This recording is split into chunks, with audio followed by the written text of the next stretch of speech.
70 years have passed since the Nakba, the catastrophe in Arabic, took place in Palestine in 1948, in which more than 750,000 Palestinians were forcefully displaced from their homes and pushed into refugee camps in East Jerusalem, the West Bank, the Gaza Strip, and neighboring countries. But the Nakba didn't end in 1948. The catastrophe continues to affect more than 12 million Palestinians, who remain stateless today. Historical Palestine was mostly made up of Palestinian Muslims, Christians, and a small number of Jews, who generally lived together peacefully. The persecution of Jews across Europe led them to believe that they were not safe there, and Zionists saw Palestine as a prime location for a Jewish homeland. And it was clear that there were Palestinians on the land. Zionist leaders and common people alike got used to the idea that the only way of making Palestine a Jewish state is by causing the Palestinians to leave. The Jewish Zionist movement began organizing immigration and buying land in Palestine. This was the first step in turning Palestine into a Jewish homeland. Then World War I began. Britain promised Zionist support for a Jewish national home in Palestine. This came as a formal political letter known today as the Balfour Declaration. It also included that nothing shall be done which may prejudice the civil and religious rights of existing non-Jewish communities in Palestine. When World War I ended and the Ottoman Empire was defeated, Britain occupied Palestine. Britain provided the muscle under which they could simply emigrate. I mean, they couldn't have immigrated were it not for the British presence, because the crucial battle in the early stages was simply getting Jews into Palestine and acquiring land. They couldn't have done that without British government's sponsorship.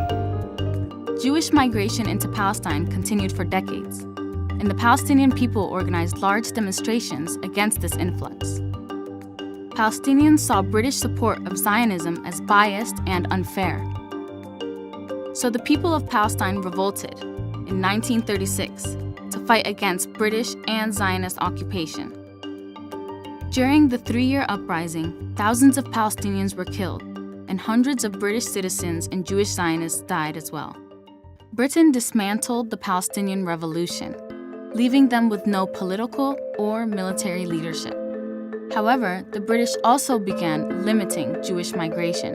This upset the Jews who had fought with the British during the uprising and led them to create their own forces. Zionist militias carried out bombing attacks against both the British and the Palestinians. As things got out of hand, the British announced in 1947 that they'd be ending their mandate on Palestine. The file on Palestine was then transferred to the UN, which suggested dividing Palestine into an Arab and Jewish state. As the British were preparing to leave, the new Jewish population began taking over, and it helped that they were heavily armed. The ethnic cleansing of Palestinians began months before the British officially left Palestine. Zionists were taking over major cities and hundreds of villages, forcing thousands of Palestinians into neighboring countries.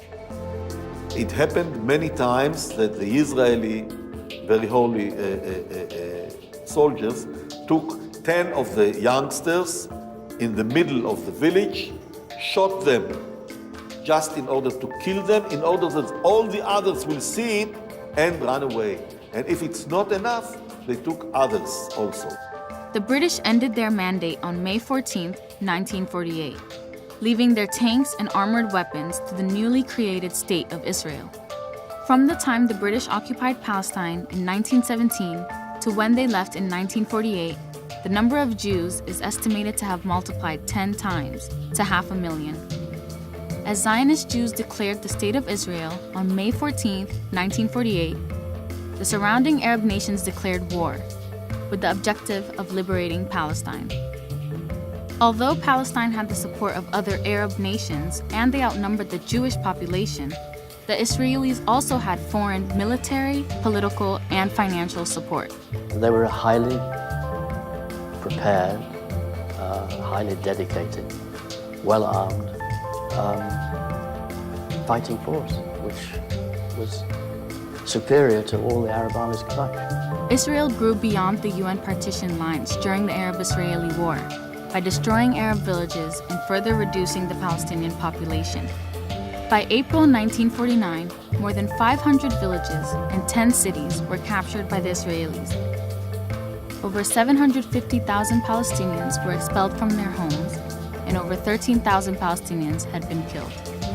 Even then, the Nakba did not end. Today, Israel occupies the whole of historical Palestine. Israelis continue to build illegal settlements on occupied Palestinian territories. Palestinians in the West Bank live under military law, which subjects them to checkpoints, curfews, and arbitrary arrests. Palestinians in Gaza live under a blockade imposed by Israel.